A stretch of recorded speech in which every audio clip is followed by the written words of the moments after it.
So, hello everyone, welcome to this session on collaborative leadership. Happy International Day of Education. Thank you all very much for choosing to join this session. The way that we're going to run it is I'm going to give a very brief introduction and the structure of it. Dr. Asma will then give a bit of context around All In, and then Tony, Asma and I will say very briefly a little bit about the report that was the catalyst for this session, and I'll put the link for the report in the chat in a minute when Asma's doing her introduction. And we will then open it up for a discussion, initially with Olli-Pekka, Judy and Linda, to get their thoughts as system leaders or people working very closely with system leaders about some of the ideas within the report and this emphasis on collaborative leadership. But we're going to be a relatively small group, so we would love to hear from all of you as well. So if you want to put comments in the chat, or we'll get to a point, I imagine, naturally in the conversation where it makes sense to just invite people to unmute and contribute to the conversation if they want to. But to give a bit of context, I'd like to invite Dr. Asma to just say a little bit about the All In Network and the work that they've done over the last few years that has led to this report. Thank you, Dominic. Hi, everyone. Thank you for joining us today.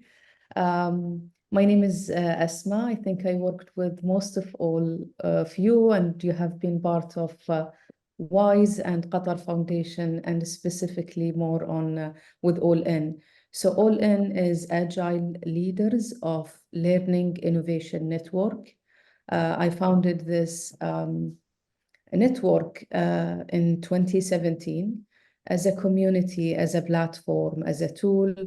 And it's not only Asma behind this platform, it's collaborative work with most of you in this room, specifically with Tony and Dominic. What do? We focus on improving, connecting the research on educational leadership at all levels with policy and practice. So this is our vision, and we do this through three key pillars: the research, the advocacy, and the program. We don't go in details into the design, but we reflect and connect with people who are working on the ground on programs around the globe, and more specifically with the Global South. So this is our vision and mission. Just to give you an example, during COVID, All In responded really positively to the crisis in different ways. One of them is organizing a series of online events called Education Disrupted, Education Reimagined, and one of the outcome is the ebook to document the early response of the crisis. Another example of the outcome is the report we are discussing today. For the last 18 months, almost 2 years, we responded to the transformational agenda in 3 reports. So this is one of the way we work. We work with the global community, with policymakers, practitioners, people in academia, and we also have schools and educational leaders. So hopefully today we will discuss the report in more in depth. We shared the report at WISE. We launched the report at WISE, and today we are hoping to understand and hear your reflection on how to, what are the implications for policies as part of our research. I think later on I will have more chance to talk about the group I led, but this is the overall. Think about it as a community, as a tool.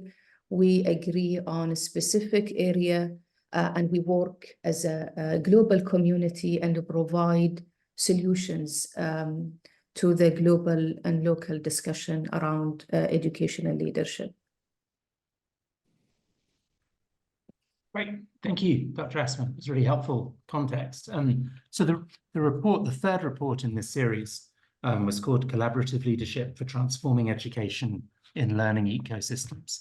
And we had a network of about 60 members from the All-In community contribute to different sections of the report or help shape the design and the thinking around it. We organized the work into 3 different working groups, and Tony led one of those groups, Asma led one, and I led the third. And the report is sort of organized around the outputs and thinking of those 3 groups. So Tony, could I invite you to say something briefly about the section of the report that you led and wrote? Yes. Thanks, Dominic. Hi, colleagues. Great to be with you at whatever time zone you happen to find yourselves. For a few of us, we happen to be in Vancouver, British Columbia together.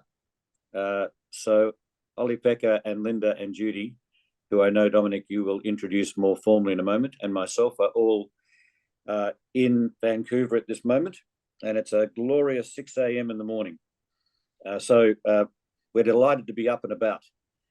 Let me just say 3 things about the third report in relation to the working group that gave itself explicitly the focus of ecosystemic work, network-based learning ecosystems. But of course that, as Dominic has just said, helped to frame the whole of the report. But I think the argument that we were advancing in our group was that can we be really clear about the purpose of our learning systems, particularly in the context of the call for transformation. And since we're on Learning Planet Festival time, I think the encapsulation of purpose around care for self, others, and the planet serves us well. So a learning system that would serve those 3 elements of purpose would mean some significant change to the way in which we go about the learning business and how we design our education systems. So that, I think, is point 1. Point 2 is that we are, and we certainly in this work, we're focused upon transformation. It was not a conversation about incremental reform. That's not to say that incremental reform is not important. And as you're transitioning from one system to another, then obviously there will be that kind of reform effort. But we were really focused on cases where the commitment was to more transformational work around the way in which the learning system, education system is designed. So it became pretty clear to us that if you think about purpose in the terms I've mentioned, if you think about the commitment to transformation, if you think about ecosystems as the way in which we're likely to be able to advance that purpose most effectively, it will require forms of leadership of a different order. And we can talk a lot about leadership in our current systems, but what we obviously wanted to argue was that whilst there's certainly forms of collaborative leadership in all of our systems at the moment, collaborative leadership will be at the heart of being able to move toward the purpose that we've mentioned in ecosystemic contexts. We won't get transformation, the argument is, without collaborative leadership. Now, the cases that we used in order to explore that, and I'll make this very quick, Peru. Now, we can hardly say we took the whole of Peru, but we certainly took a case in Peru where the focus was on young people taking genuine leadership of change. And this was not just young people's voice or an increase in their agency. This was genuinely about the leadership of change, of the very system of which they are a part. In India, we focused on wonderful work that's taking place around life skills, a new curriculum that is really spreading in a number of the districts in India, and it obviously takes an ecosystemic approach if you're going to be able to touch the lives of young people in the way in which this case study advocates. In British Columbia, where I've just indicated we are at the moment, and Linda and Judy will say something more about this, but I'll just indicate that we put the emphasis upon how a shift in the nature of assessment and reporting young people's achievement through portfolios required fundamental shifts in curriculum, pedagogy, and assessment in order that young people can be recognised for the whole people they are, not just some cognitive outcomes. And that, of course, requires a major redesign of the whole way in which we go about the learning business. In New Zealand, the focus was on a system that was wanting to be really clear about the importance of equity.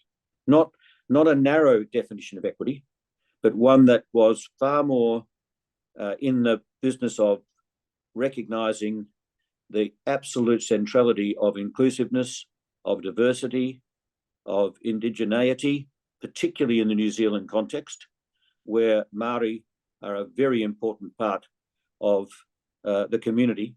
And of course, that's the case in multiple jurisdictions. And finally, I think we're seeing that the Indigenous voice, the Indigenous culture, Indigenous self-determination is starting to shape as it should. And we should learn from their understanding of how we gain knowledge and how we apply that for the purpose we've talked about. And we also had Qatar, where there were a couple of examples of networks where collaborative leadership was really coming to a point where it was driving change in a very significant way. So, final point, all of those cases gave us an understanding of what collaborative leadership needs to do if we're going to get the kind of transformation that we want, not just around those focus areas that I've mentioned, but around the entire system. And certainly it drove home to us that collaborative leadership needs to be able to advance a new narrative. It needs to operate within an ecosystem. It needs to be completely committed to equity. It needs to invest in innovation and exploration, and it needs to be able to anticipate the future. So it's not a very easy brief, but that's the kind of collaborative leadership that we think we now need. And as Dominic has said, we're not just talking about it, we want to advocate for it. And not only that, we need to have systems with enabling conditions so that in fact the system is not in any way inhibiting forms of collaborative leadership that can achieve the outcomes we're talking about. And let's be clear, many of our systems at the moment are not the most hospitable for collaborative leadership. So there's some real policy challenges if we're going to advance the kind of transformation agenda that we're talking about, and if collaborative leadership is going to be able to drive that. Thanks, Dominic. That's brilliant. Thank you, Tony. Really clear. It was a great overview of part one of the report and the wider themes in the report itself. Asma, you chaired working group 2 in the middle section of the report. So could you give a quick summary? Yeah, and I want to build on the point Tony just mentioned about the policy challenges, which I call it implications. What do we need to do to achieve or to activate the findings that we have? So in my group, I have almost 15 to 18 members.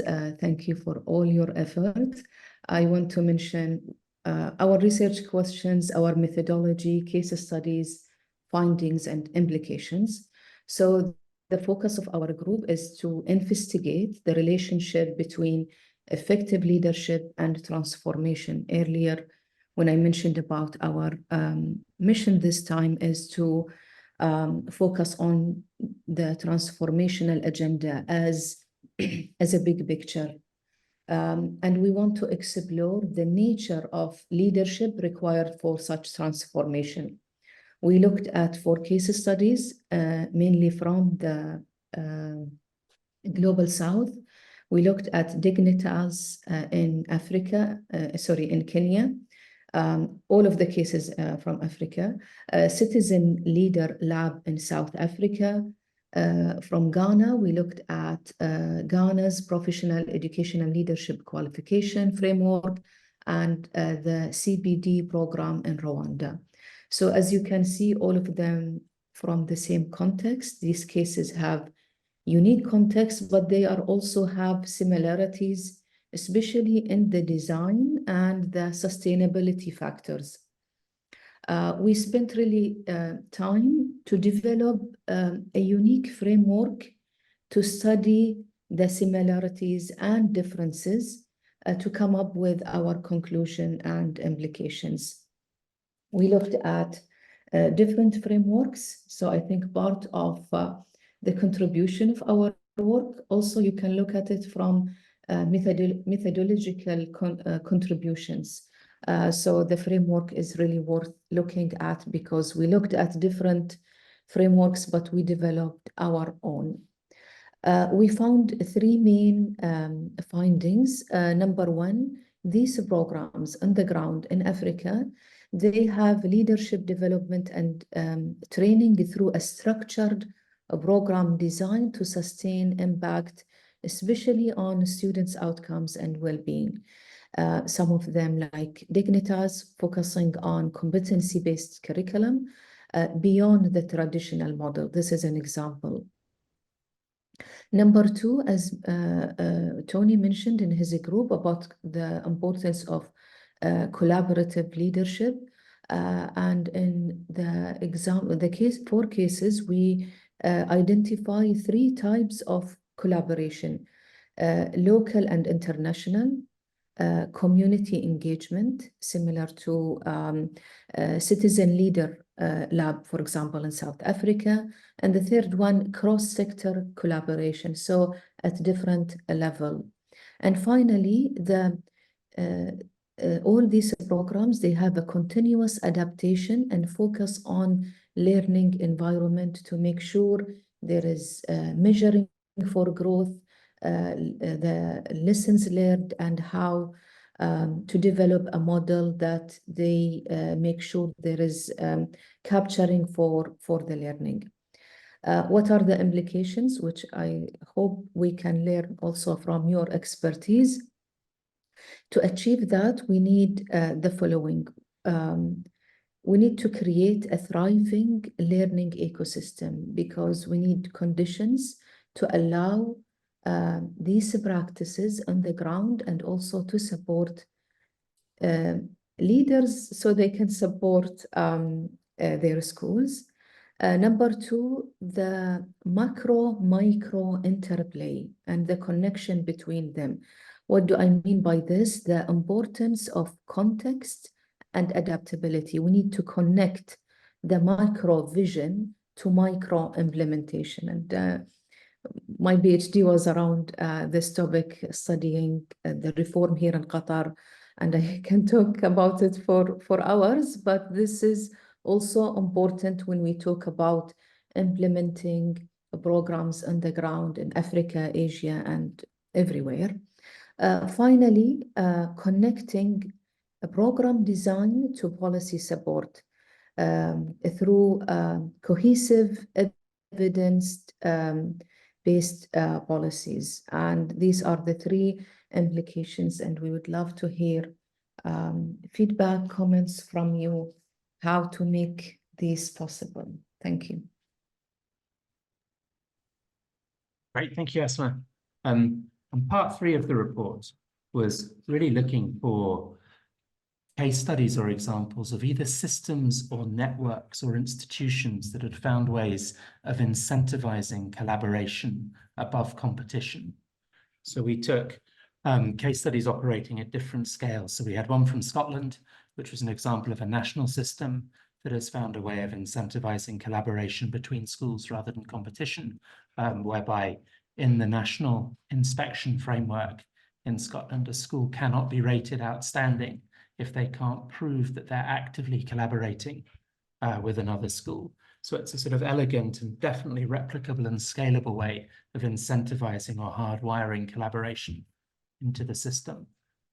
We had a fascinating case study from Colombia, from the city of Medellin, called the Medellin Challenge, which is a network of 10 schools serving very different socioeconomic groups across the city who are collaborating with a similar network of international schools outside of Colombia to look at global solutions for local problems.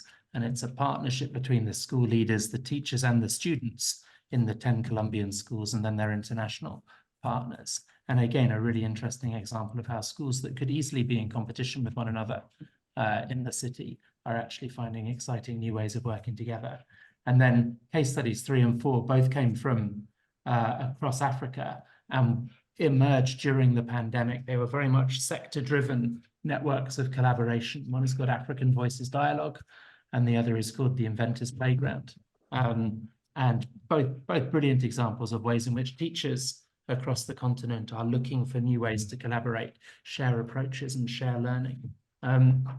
What was one of the interesting side things, and this is the last piece I'll say about the third part of the report, is that initially we had thought we were looking at 2 different research questions. One was around the systems or networks that were incentivizing collaboration above competition.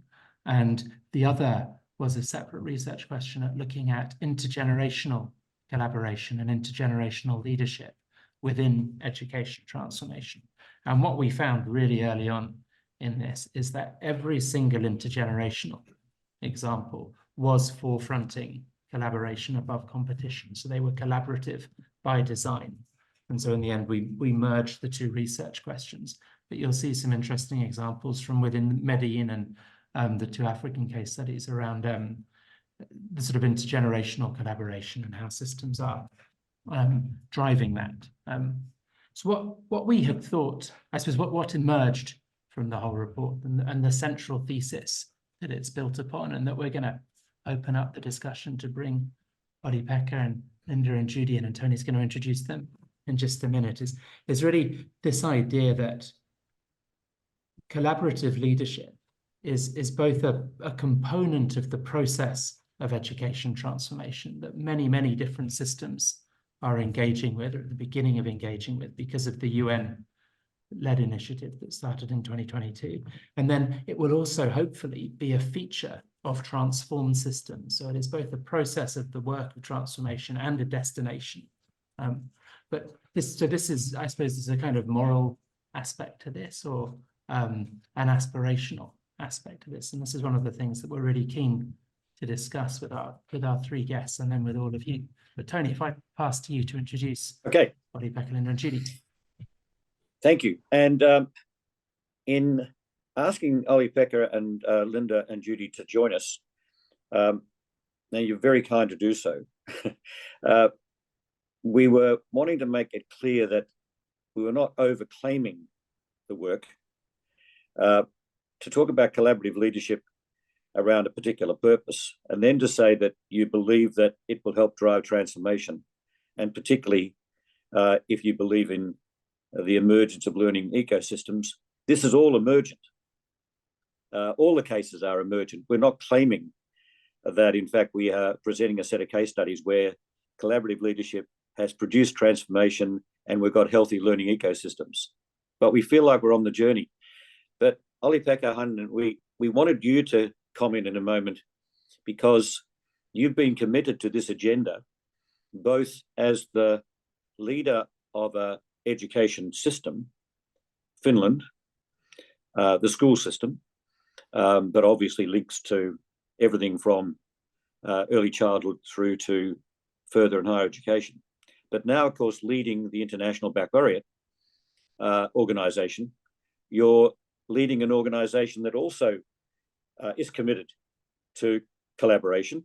And indeed it is, in a sense, a great example of a learning ecosystem. You might want to say something about that. So we wanted Olli-Pekka, from both the perspective of the IBO and from Finland, to say something about whether you think we're heading in the right direction with this report.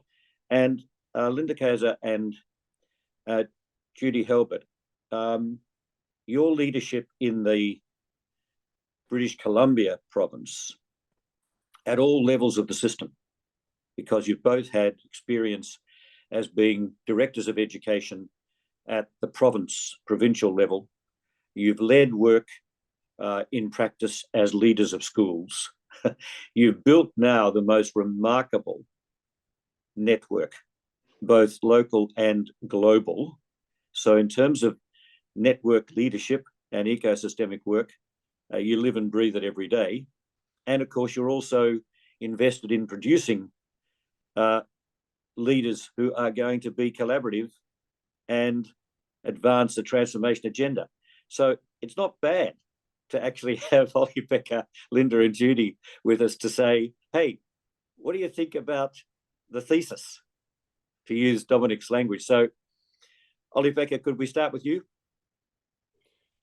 Thank you so much, Tony, for asking me to join. And of course, first I want to congratulate the Olli Network for creating the report with the richness of the cases that you have been able to gather evidence of different types of collaborative leadership models.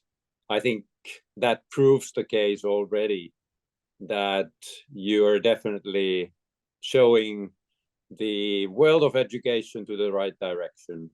I have kind of 3+1 kind of thoughts that I wanted to share, which are very well argumented in the report, but kind of underline still from my experience how I see the value of them.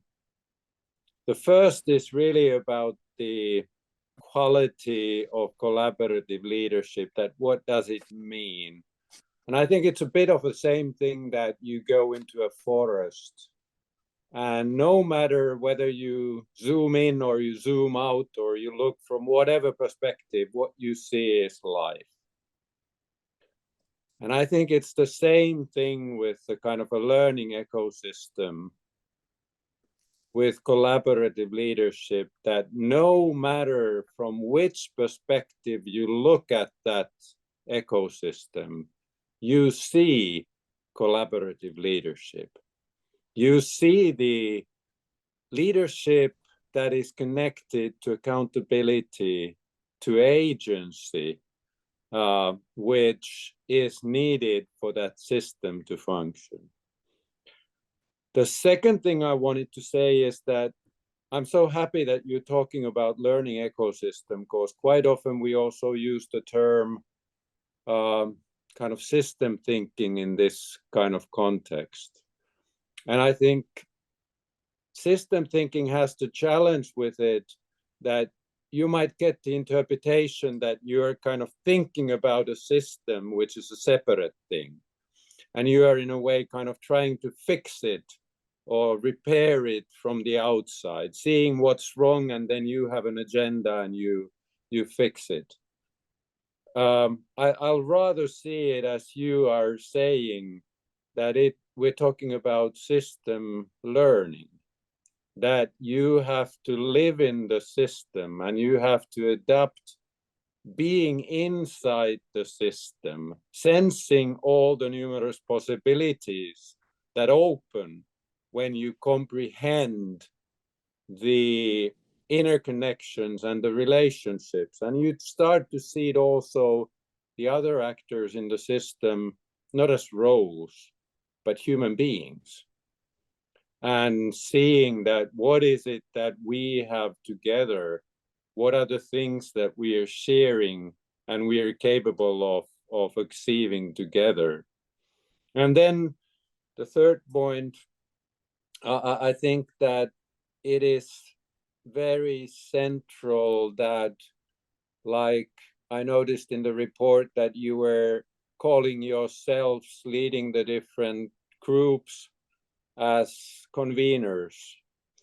And I think it's also important that in the system, we recognize that sometimes it is needed for somebody to be a kind of a convener in the system. And that's somebody who doesn't have a strong agenda of its own, that it's not striving to or kind of trying to drive an agenda, but it's really doing that work of bringing different actors together, creating the trust, enabling the collaboration. And I think that's, again, in the different case studies that you have brought together, I can see there that there is that role of system convener in place. And maybe the last thing is I wanted to stress is that there needs to be those things that bring and keep the systems together. The kind of enabling constraints or enabling conditions. And for me, the thing that you, Tony, mentioned about the narrative, I see that the narrative is actually the purpose, but it is put in a way that inspires people and brings them together. It's a kind of a narrative that flows across the system. It's not a one voice. It's diverse voices, but there's the same main theme in it. And that's kind of such an important thing in today's world. We know that we can create lists of things that can be done, but they don't bring people together. It's the narrative that aligns us. It kind of compresses so much wisdom. And that's the purpose that we need to look for. So I think I fully agree that this is the direction we have to go. It's a kind of a media, it's the message, kind of a message that you're having, that it's not only what you're trying to achieve, but it is how you're doing it. Is so central. So thank you for the very good Brilliant. Brilliant. Rebecca, thank you so much. Well, let me pass to Linda and to Judy, and I'll leave it to them to determine who might open. Well, Linda's going to go first, and then I will chime in. Okay. We need Linda off the mute. Thank you. Yes, well, listen, thank you very much for the opportunity to do some speed reading and then to have this this dialogue. I have to say that, and Ollie, I really appreciated hearing your remarks too. I've been so interested in Finland as a system for a long time, and I love IB. So that's just a dream to hear what you're thinking. I started out reading the report. First I read the summary, and then I dove into the long form. And I think perhaps because I've been at the International Congress of School Effectiveness and Improvement, I started more as a skeptic than an enthusiast. I was, okay, well, that's nice. I believe that these are good cases. However, as I got further along, I became more and more enthusiastic. So let me tell you some of the things I'm enthusiastic about. One, I was very enthusiastic, and Asma, we're to be congratulated for this, that you pulled out this chunk of work. And I am personally fascinated. I don't know whether I want to volunteer to read your whole doctoral dissertation, but the combination of the micro and macro, I think that's a really important concept. And so if we think of these cases as, some of them are large numbers of people, but there's that interaction all the way through. And I think we have to understand that a lot better as we advance the agenda. Second, I fell in love with the notion of collaborative leadership. And there's two reasons for that. One, everything that we do in our networks is around collaborative leadership. We say, leave your role at the door, enter as a learner. So only, totally what you're saying, coming behind that. And in doing that, we seem to have acquired 15 jurisdictions around the world, all by word of mouth, where we're all engaged in collaborative leadership together. And that is just so inspiring. And, you know, when you read the everyday newspapers, you despair, but when you are with people making a positive difference locally and globally, it feels fantastic. Third, we here in British Columbia are on the traditional territory of people who understand collaborative leadership as an ongoing, thousands of years of history, like the Sami people in Finland and Sweden and Norway. This is their idea of leadership. That is deeply collaborative, that all the voices are heard. They have words in their language that say, young people are those who we live for. You know, it's just all of the deep values that are in this report are in Indigenous thinking and understanding in British Columbia, and you know, we're working in Hawaii with Hawaiian identity schools, the Maori perspective, the Samoan perspective. This is how they've always lived. So capturing some of that for you know, a broader group of people, and saying, how can we make this a lived reality, and will add to the respect and hopefully make a contribution to averting the climate catastrophe, because these generations also have very good understandings environmentally that we all need to listen more to. So I really like that. I wanted, so I'm going to say those are some things I really liked. There's some things I really wanted. I wanted the PowerPoint slides that synthesize this work. And I also wanted the small video series that showed the work, so that as our graduate students, they're all very keen. They're people who have master's degrees, who are practitioners, and it's across roles. We never segregate our leadership work. So you can come as an enthusiastic teacher, or you can come as the Minister of Education. As long as you're prepared to learn and think for a year, we're happy to take you in. But I wanted the video of that work in Colombia, which I found absolutely fascinating. Yep. I wanted to know more about Kenya, and it doesn't have to be big, but you know, a short summary and a 3-minute video, you can learn a lot. And we can, the good thing about graduate programs is that you can, you know, insist that people watch it and learn from it and apply it to their settings. And then I think, so I wanted those two things to, you know, as a way of animating this knowledge, because not everybody is going to get up at 4 a.m. and read a 60-page report. They're just not. And yet you want your summaries to be respectful, I think. And well, maybe I'll stop there, but I ended up being an enthusiast. And so I want to thank WISE and All In and all the people who worked on this, because I think it's true. I guess the other thing, I guess I have one other request, and I know this is probably impossible, but I still want it. And this goes back to ICSI as a place where, you know, we first heard about Finland, and you know, met some colleagues who cared about being evidence informed.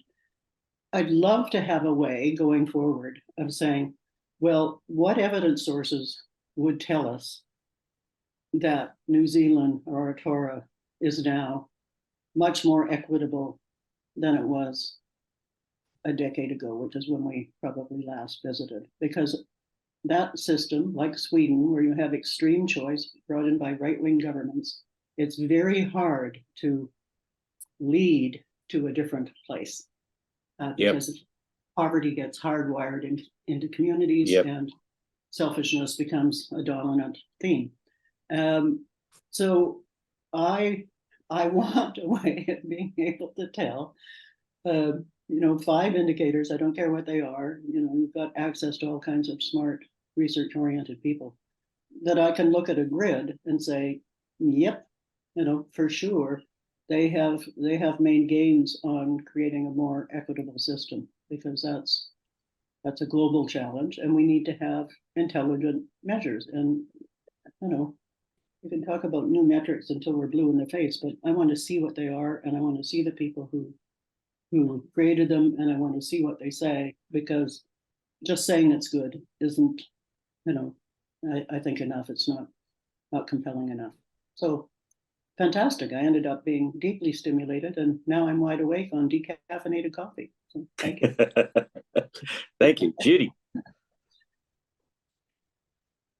Well, thanks, Tony, and thanks to everybody that's done this work. I mean, it really is impressive. And as Linda said, you know, she's a speed reader. I'm about halfway through the report, but I found the cases really, really compelling and really interesting. And it made me think about some work that's been taking place in British Columbia. Dr. Catherine McGregor, who's a professor at the University of Victoria, has been following our network, which is a voluntary network that, as Linda said, is now crosses 15 jurisdictions for the last 10 years. And she has developed a concept called catalytic affiliation. And as I was reading the paper and the cases, I was thinking about that notion, because it's, what is it? So she defines catalytic affiliation as a feature of interpersonal and professional connections in a learning network that accelerate equity-informed innovations within and across educational systems. So my question as I was reading this is, what are the conditions and the factors that are contributing to the kinds of connections that we've seen in the cases, but also that sustain networks focused on equity and quality? So I'm just going to share some of the points that she has raised in connection to the work, the phenomenon, I guess, that she's seen in the networks here, and see to what extent they resonate with the cases that have been identified. Does that sound okay? So here they are. So just think about the work in Peru, the work in Colombia, the work in Kenya and South Africa. It's the notion of an equity orientation and a shared purpose. And Tony's talked about that, you know, care for self, care for others, care for the planet. But that clarity of purpose, I was looking for that in the cases. The other notion is around how do we define leadership? And that's, you know, throughout all of the cases. But in our work, we say leadership is defined by contribution, not by role. So who steps up to actually do the work? And is there a space for people to emerge as leaders through this work rather than coming in a defined role, whether you're a student leader, a parent leader, whatever? The third, and this is a tricky one, but is the notion of kindredness. And that's the idea of right relations. So think about the relationships within these different case studies. And Catherine describes it as a deep regard, love, and a care for others that implies a responsibility to a complex conversation between differences. So I think in the cases that are sustained, we need to look for that aspect of kindredness in the relationships that are formed. The other, and I'm really glad that Linda mentioned this already, is taking an Indigenous worldview. So when we think about you know, leadership in traditional Indigenous cultures, particularly the ones that we're familiar with in British Columbia, leadership was always collaborative. It had to be, as a matter of survival.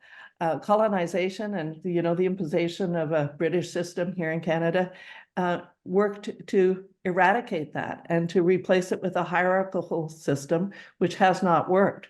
So what we're seeing in powerful work around reconciliation is a redistribution and a reconceptualization of leadership that is much more Indigenous. So I think that what can we learn from the cultures that have been on our lands for, you know, many, many years, I think can inform the work going forward.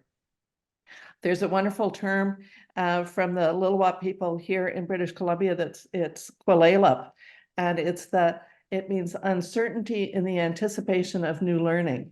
And I think that this work needs to live in that space of Kwalelap. We're not sure what we're designing, but we know we're going to learn something new if we stick together. So, and being coming into it with an inquiry orientation. So the next one is kind of that inquiry-centered rhythms, you know, curiosity mindset has been built into a number of them, but it's really taking inquiry seriously that is a factor of catalytic affiliation. The next is around capacity building, which, you know, runs through many of these cases. The next is global connections. So I'm interested to the extent, and again, I need to dive more deeply into the paper, but the extent to which the cases that were described learn from each other and how they've been able to build on each other's work as a result of participating in this study. So can we see those connections? The last two is persistence. I'm curious to look at these cases and say, okay, well, this was done 2 or 3 years ago. Where are they at right now? And where will they be 10 years from now? And what leads to that kind of staying power in that place of transformation? Or are they affected by, political whims or whatever? And the last is gratitude and generosity, and the aspect of sharing openly with each other. So I think that, yeah, Dominic, I can share the paper, but I think that notion can be helpful as we're moving into this space of really thinking about what transformation looks like. So I'll just offer that as some thoughts. But again, thank you very much for inviting us to be part of the discussion, and and for these fantastic case studies that I know we're going to learn more from, and we're going to be pointing our grad students towards very soon. So thank you. Thank you. And Dominic, over to you. We've got close to 10 minutes to just hear from others, but I'll pass to you to orchestrate that.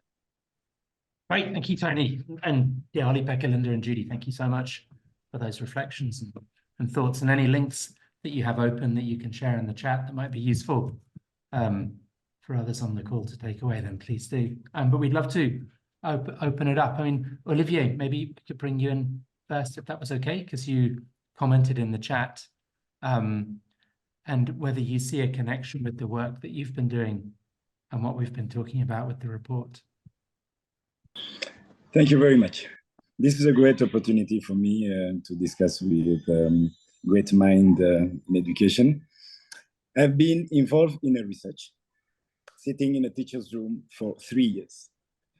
And the objective was, what are we missing? We have a lot of applications out there. We have a lot of solutions, but the collaboration is you can ask a teacher, what can we do to support the student? They struggle to answer that. So you can ask the parents, what can we do? We can ask the government. So the findings of this research was, one, we need to list the data, the primary data we need from the class activities. Let's list them regarding the behavior, regarding the lesson plan, regarding the assessment. And then once we have that done, we can now focus on the communication. The communication, how can we now start sending meaningful information? You send, let me give you an example. You tell me my kid got 60% in mathematics. That's the information we receive from the reports. Fine, but what can I do with that information? I need the 40% missing, because that is the gap. That's why the lesson plan need to do the adjustment, etc., etc. So please, as a data aggregator, I think we need a collaboration with all these folks working on applications in education. And end to end, we will reach there. Thank you very much. Thank you, Olivier. And I think everyone who's spoken so far on the call would echo that call. Would anyone else like, Salman, you've unmuted with intent, so welcome. Yeah, thank you so much, Dominic and Dr. Asma and Tony, for organizing this seminar. I just want to, ask a question or just say a comment. For example, I'm a lecturer at Bahrain Teachers College, and we have a university-based preparation program for school leaders. So how universities and university-based preparation programs can adapt to the notion of or concept of collaborative leadership. And we know that professional learning networks now are very powerful learning tools for school leaders.